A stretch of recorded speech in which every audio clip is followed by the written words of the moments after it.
الحمد لله نحمده ونستعينه ونستغفره ونؤمن به ونتوكل عليه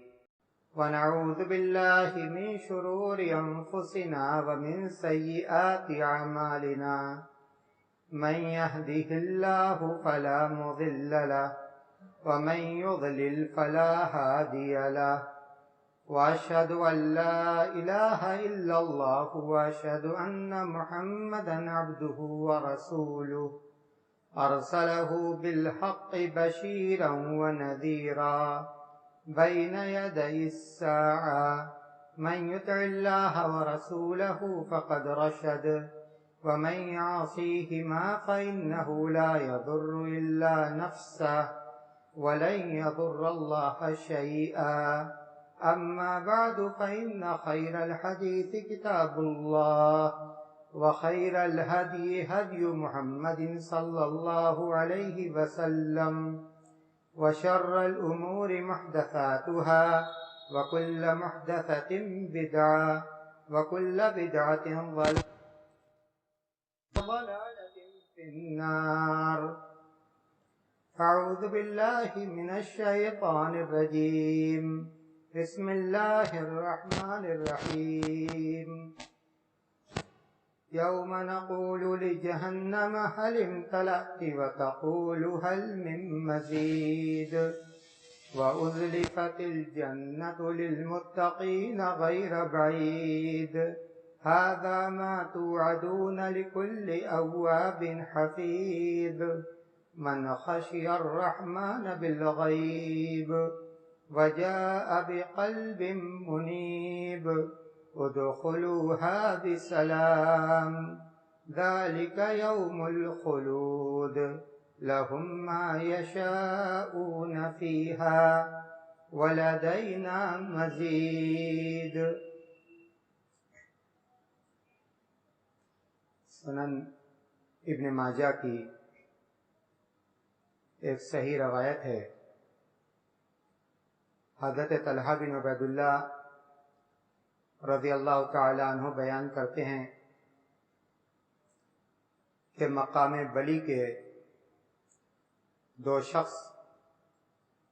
اللہ کے رسول صلی اللہ علیہ وسلم کے پاس آئے.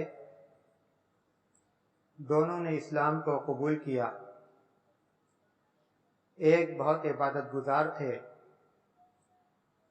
اور اللہ کی راہ میں شہید ہوئے اور دوسرے کی وفات ان کی شہادت کے 1 سال بعد ہوئی. حضرت طلحہ بن عبید اللہ کہتے ہیں کہ میں نے خواب میں دیکھا کہ میں جنت کے دروازہ پر ہوں اور میرے پاس یہ دونوں صحابی بھی ہیں. جنت سے ایک فرشتہ نکلتا ہے جس کی وفات بعد میں ہوئی. اس سے کہتا ہے کہ میرے ساتھ جنت میں داخل ہو جاؤ. پھر وہ دوبارہ آتا ہے اور اس شہید سے کہتا ہے کہ آؤ تم بھی جنت میں داخل ہو جاؤ، اور مجھ سے کہتا ہے کہ ابھی تم واپس جاؤ. حضرت طلحہ بن عبید اللہ نے جب صحابہ کرام سے اپنے اس خواب کو بیان کیا تو صحابہ کرام کو تعجب ہوا کہ جس کی وفات ہوئی جنت میں پہلے وہ گیا اور شہید بعد میں داخل کیا گیا. آخر اس کا راز کیا ہے؟ بات اللہ کے رسول صلی اللہ علیہ وسلم تک پہنچی. اللہ کے رسول صلی اللہ علیہ وسلم نے کہا اس میں تعجب کی کون سی بات ہے؟ اس کی وفات اپنے ساتھی کی شہادت کے 1 سال بعد ہوئی. اس نے 1 سال کے اندر ادرک رمضان فصام وصلی کذا و کذا من سجدۃ فی السنہ، اس 1 سال کے درمیان اس نے رمضان کا مہینہ پایا تو رمضان کے روزے رکھے اور پورے سال کے اندر اتنی اس نے نمازیں پڑھیں۔ پھر آپ نے فرمایا دونوں کے درجوں کے درمیان اتنا ہی فاصلہ ہے جتنا فاصلہ آسمان اور زمین کے درمیان ہے۔ یہ مومن کی شان ہوتی ہے، جب اس کو نیکی کرنے کا موقع نصیب ہوتا ہے تو موقع کو ضائع نہیں کرتا، اس کی اہمیت کو جانتا ہے، اسے غنیمت سمجھتا ہے۔ وہ یہ جانتا ہے کہ آج یہ موقع مجھے ملا، معلوم نہیں آنے والا رمضان مجھے نصیب ہو کہ نصیب نہ ہو۔ قدر کرتا ہے، نیکیوں سے آباد کرتا ہے، رب کو راضی کرنے کی کوشش کرتا ہے، اپنی آہوں سے، اپنی سسکیوں سے، اپنے آنسوؤں سے اس کے توبہ کے دروازے کو کھٹکھٹاتا ہے۔ وہ عام دنوں کی طرح سے رمضان کو نہیں گزارتا، روزہ رکھتا ہے تو اس کی قدر کرتا ہے، روزہ رکھتا ہے تو روزہ کا جو حق ہے اس حق کو ادا کرتا ہے۔ اس کی زبان بھی روزہ رہتی ہے، اس کی آنکھیں بھی روزہ رکھتی ہیں، اس کے دل بھی غیبت سے، چغلی سے، ریاکاری سے، کینہ سے، حسد سے، کپٹ سے پاک اور روزے کی حالت میں ہوتے ہیں۔ اس کے دوسرے اعضاء و جوارح بھی روزہ رکھتے ہیں۔ یہ مومن کی شان ہے، وہ رمضان کو دوسرے دنوں کی طرح سے نہیں گزارتا، اس لیے کہ اس کا اس بات پر ایمان اور یقین بھی ہے کہ کل اسے اپنے رب کے دربار میں حاضر ہونا ہے۔ رب اس سے پوچھے گا کہ میں نے تمہیں یہ نعمت دی، تمہیں یہ نعمت دی، تمہیں مال دیا، تمہیں دولت دی، تمہیں ایمان دیا، تمہیں اولاد کی نعمت سے نوازا، تمہیں صحت اور عافیت کی نعمت سے نوازا، جبکہ دنیا کرونا جیسی وبا میں پریشان تھی لیکن تم اپنے گھر کے اندر تھے، اپنی آل و اولاد کے درمیان تھے، اطمینان سے تھے، سکون کے ساتھ تھے، صحت کے ساتھ تھے، عافیت کے ساتھ تھے۔ ذرا بتاؤ، اولین ہوں گے، آخرین ہوں گے، اور انہی کے درمیان رب نام کے ساتھ، رب کے دربار میں نام کے ساتھ پکارا جائے گا اور انسان سے اس کے عمل کے بارے میں دریافت کیا جائے گا۔ جس طرح سے اس کے مال کے بارے میں سوال ہوگا، جس طرح سے اس کے علم کے بارے میں سوال ہوگا، اسی طرح سے اس سے ان اوقات کے بارے میں بھی سوال ہوگا، رمضان کے مہینے کے بارے میں بھی سوال کہ بتاؤ اس رمضان کو تم نے دوسرے دنوں کی طرح سے گزارا، اس رمضان کو تم نے دوسرے رمضانوں کی طرح سے گزارا، یا رمضان میں تم نے اپنے معمول کو بدلا، رمضان میں تم نے فرائض کے ساتھ ساتھ نوافل کا بھی اہتمام کیا، نفل نمازوں کو پڑھا، صدقات اور خیرات کیے، قرآن کی تلاوت کی، ذکر و اذکار کیے، اپنے ٹوٹے ہوئے رشتوں کو جوڑا، صلہ رحمی کے حق کو ادا کیا، خدمت خلق کے کام کیے۔ جب رب ہم سے پوچھے گا تو بتاؤ ہم رب کو کیا جواب دیں گے؟ یومئذ تعرضون، یومئذ تعرضون لا تخفى منكم خافیہ، فاما من اوتی کتابہ بیمینہ فیقول ہاؤم اقرؤوا کتابیہ انی ظننت انی ملاق حسابیہ فهو فی عیشۃ راضیہ فی جنۃ عالیہ قطوفها دانیہ کلوا واشربوا ہنیئا بما اسلفتم فی الایام الخالیہ۔ جس دن تم پیش کیے جاؤ گے، رب کے حضور پیش کیے جاؤ گے، لا تخفى منکم خافیہ، تمہارا کوئی بھی عمل، چھوٹا عمل، بڑا عمل، خلوت میں کیا گیا عمل، لوگوں کے درمیان کیا گیا عمل، اچھا عمل، برا عمل، تعرضون لا تخفى منکم خافیہ، کوئی عمل تم سے پوشیدہ نہیں ہوگا۔ فاما من اوتی کتابہ بیمینہ، جس کا نام عمل اس کے دائیں ہاتھ میں دیا جائے گا، فیقول ہاؤم اقرؤوا کتابیہ، وہ خوشی سے اپنے ساتھیوں سے کہے گا لو میرا نام اعمال پڑھ لو، انی ظننت انی ملاق حسابیہ، مجھے یقین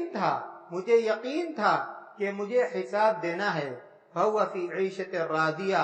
اچھی زندگی میں ہوگا، فی جنت عالیہ، بلند و بالا جنت میں، قطوفها دانیہ، جس کے خوشے اس سے بہت قریب ہوں گے، کلوا واشربوا ہنیئا بما اسلفتم فی الایام الخالیہ، کھاؤ اور پیو خوشی کے ساتھ، خوشی کے ساتھ، بما اسلفتم فی الایام الخالیہ، گزشتہ دنوں میں تم نے جو نیک اعمال رب کے حضور پیش کیے، جو نیکیاں تم نے پیش کی، جو روزے پیش کیے، جو نمازیں تم نے پیش کی، جو قرآن کی تلاوت، ذکر و اذکار اور صدقات و خیرات پیش کیے، آج یہ اسی کی برکت ہے، آج یہ اسی کا فیض ہے، اور سب سے پہلے رب کی رحمت ہے، جس کے بدلے تمہیں اس بدلے سے، اس جزا سے اور اس انعام و اکرام سے نوازا جا رہا ہے۔ حضرت امام حسن بصری کہتے ہیں، احسن ما بقیا، احسن ما بقیا یغفر لکا ما مضی، کہتے ہیں کہ جو ایام باقی ہیں ان ایام کی قدر کرو، ان ایام کو اچھی طرح سے گزارو، ان ایام کو نیک اعمال میں گزارو، یغفر لکا ما مضی، جو کوتاہیاں تم سے ہوئی ہیں، جو غفلت ہوئی ہے، جو سستی ہوئی ہے، اس غفلت اور سستی کو معاف کر دیا جائے گا اگر تم اپنی اصلاح کر لو گے، اگر تم اپنے روٹین کو بدل لو گے، اگر تم اپنے اعمال کو بدل لو گے، اگر رمضان کے باقی آنے والے ایام میں تم نیکی کے کام کرو گے۔ جو ایام باقی ہیں، جو آخری عشرہ آنے والا ہے، یقیناً بہت جلیل القدر عشرہ ہے، بہت اہمیت والا عشرہ ہے۔ اللہ کے رسول صلی اللہ علیہ وسلم اس عشرے کا اتنا اہتمام کرتے تھے جتنا اہتمام گزشتہ دونوں عشروں کا نہیں کیا کرتے تھے۔ اذا دخل العشر شد المیزر واحیا لیلا وایقظ اہلا، جب آخری عشرہ آتا تھا آپ بالکل چاق و چوبند ہو جاتے تھے، ادار کس لیتے تھے، گھر والوں کو جگاتے تھے، رات کو جاگتے تھے۔ حضرت عائشہ رضی اللہ تعالی عنہ نے پوچھا، اے اللہ کے رسول، اگر قدر کی رات مجھے نصیب ہو جائے تو میں کون سی دعا پڑھوں؟ آپ صلی اللہ علیہ وسلم نے فرمایا، اللہم انکا عفو تحب العفو فاعف عنی، اے اللہ تو بڑا معاف کرنے والا ہے، معافی کو پسند کرتا ہے، مجھے معاف فرما دے۔ اس آخری عشرہ میں قدر کی رات ہے، اور قدر کی رات کی بہت اہمیت ہے۔ قرآن کریم میں اللہ تبارک و تعالیٰ نے اسے قدر کی رات کہا، عظمت والی رات کہا، اور پھر یہ فرمایا کہ وما ادراک ما لیلۃ القدر، یہ لیلۃ القدر کیا ہے، تمہیں کیا معلوم، کتنی عظمت ہے، کتنی رحمت ہے، کتنی برکت ہے اس رات کے اندر۔ یہ سلامتی والی رات ہے، یہ مبارک رات ہے، یہ وہ رات ہے جس کے اندر اللہ تبارک و تعالیٰ کا قرآن نازل ہوا، یہ وہ رات ہے جس میں فرشتے اور حضرت جبریل علیہ السلام خاص طور سے اس روئے زمین پر تشریف لاتے ہیں۔ یہ وہ رات ہے جو 1000 مہینوں سے بہتر ہے، 1000 راتوں سے نہیں، 1000 مہینوں سے بہتر ہے۔ اس رات کی عبادت، اس رات کی نماز، اس رات کے صدقات و خیرات، اس رات کی صلہ رحمی، اس رات کی توبہ، اس رات کی تلاوت، اس رات کے ذکر و اذکار، سلف کہتے ہیں سب کے سب 1000 مہینوں کے ذکر و اذکار سے، 1000 مہینوں کی نماز سے، 1000 مہینوں کی تلاوت سے، اور 1000 مہینوں کی دوسری نیکیوں سے زیادہ اجر و ثواب والی ہے۔ اندازہ لگائیے کتنی اہمیت ہے۔ اسی لیے اللہ کے رسول صلی اللہ علیہ وسلم نے فرمایا کہ آخری عشرہ کی طاق راتوں میں قدر کی رات کو تلاش کرو، اور آپ نے فرمایا کہ من قام لیلۃ القدر ایمانا واحتسابا غفر له ما تقدم من ذنبی، جس نے قدر کی رات ایمان کے ساتھ کہ اللہ نے اس رات کو فضیلت والی رات بنایا، اللہ نے اس رات کی عبادت کو مشروع کیا، احتسابا ثواب کی نیت سے، ثواب کی رغبت رکھتے ہوئے، اس لیے نہیں کہ سب لوگ جاگتے ہیں تو ہم بھی جاگیں، اس لیے نہیں کہ اگر ہم نہیں اٹھیں گے، ہمیں نہیں عبادت کریں گے تو لوگ کیا کہیں گے، دنیا کے لیے نہیں، دکھاوا کے لیے نہیں، ریاکاری کے لیے نہیں، دباؤ میں نہیں، صرف اور صرف اللہ کی رضا کے لیے، صرف اور صرف اللہ کی رضا کے لیے جو اس رات کی عبادت کرتا ہے، غفر له ما تقدم من ذنبی، اللہ کے رسول صلی اللہ علیہ وسلم فرماتے ہیں اس کے تمام پچھلے گناہوں کو معاف کر دیا جاتا ہے۔ تو یہ مبارک عشرہ جس میں قدر والی رات ہے، جس کی راتوں میں قدر والی رات ہے، آنے والا ہے۔ ہم اپنے روٹین کو بدلیں، ہم کوشش کریں کہ جو کوتاہیاں اب تک ہم سے ہوئیں وہ کوتاہیاں آگے نہ ہوں۔ رمضان کے جو ایام باقی ہیں ان ایام کو ہم نیکیوں سے آباد کریں، اس لیے کہ یہی ایام اور یہی اوقات اللہ کے یہاں کل ہمارے لیے گواہ بنیں گے۔ اگر ہم ان کو نیکیوں سے آباد کریں گے تو یہ ہمارے لیے گواہی دیں گے، ہمارے حق میں گواہی دیں گے، اور اگر اللہ نہ کرے ہم نے ان اوقات کی قدر نہیں کی اور ان اوقات کو نیکیوں سے آباد نہیں کیا، گناہوں کے کام کیے، تو کل یہ ہمارے خلاف گواہی دیں گے۔ تو ہم کیا چاہتے ہیں اپنے لیے؟ کیا ہم یہ چاہتے ہیں کہ یہ اوقات ہمارے لیے گواہی دیں یا ہمارے خلاف گواہی دیں؟ قرآن کریم میں اللہ تبارک و تعالیٰ فرماتا ہے وَمَا تَفْعَلُوا مِنْ خَيْرٍ يَعْلَمُهُ اللَّهُ وَتَزَوَّدُوا فَإِنَّ خَيْرَ الزَّادِ التَّقْوَىٰ۔ تم جو بھی عمل کرو گے، جو بھی اچھائی کرو گے، اللہ اسے جانتا ہے، اللہ اسے دیکھتا ہے۔ وَتَزَوَّدُوا فَإِنَّ خَيْرَ الزَّادِ التَّقْوَىٰ، اور نیکی کا توشہ اختیار کرو۔ اس دنیا سے جانا ہے، ہمیشہ اس دنیا میں نہیں رہنا ہے، مال ساتھ میں نہیں جائے گا، اولاد ساتھ میں نہیں جائے گی، عزت اور سطوت ساتھ میں نہیں جائے گی، عمل جائے گا۔ تو عمل وَتَزَوَّدُوا فَإِنَّ خَيْرَ الزَّادِ التَّقْوَىٰ، نیکی کا توشہ تیار کرو، بہترین توشہ اللہ کا تقویٰ ہے۔ اللہ تبارک و تعالی ہماری اصلاح فرما دے، جو خامیاں اور کوتاہیاں ہیں اللہ تبارک و تعالی انہیں دور کرے، اور آنے والے ایام کو ہمارے لیے خیر و برکت اور مغفرت کے ایام بنا دے۔ جب تک زندہ رکھ بار الہ، تو ہمیں ایمان کے ساتھ زندہ رکھ۔ بار الہ، جو پریشانی، جو مصیبت، جو بیماری اور جو وبا عام ہے، بار الہ تو اس وبا کو اور اس عذاب کو اپنے بندوں سے اٹھا لے، اور اپنے بندوں کو راحت اور عافیت اور صحت سے نواز دے۔ جب تک زندہ رکھ اسلام پر چلنے والا بنا کر زندہ رکھ، جب موت آئے تو ایمان پر آئے۔ وآخر الدعوانا الحمدللہ رب العالمین۔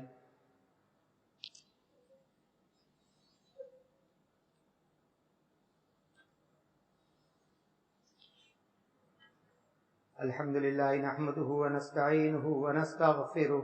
ونؤمن به ونتوكل عليه ونعوذ بالله من شرور أنفسنا ومن سيئات أعمالنا من يهده الله فلا مضل له ومن يضلل فلا هادي له وأشهد أن لا إله إلا الله وأشهد أن محمدا عبده ورسوله أما بعد فأعوذ بالله من الشيطان الرجيم بسم الله الرحمن الرحيم إن الله وملائكته يصلون على النبي يا أيها الذين آمنوا صلوا عليه وسلموا تسليما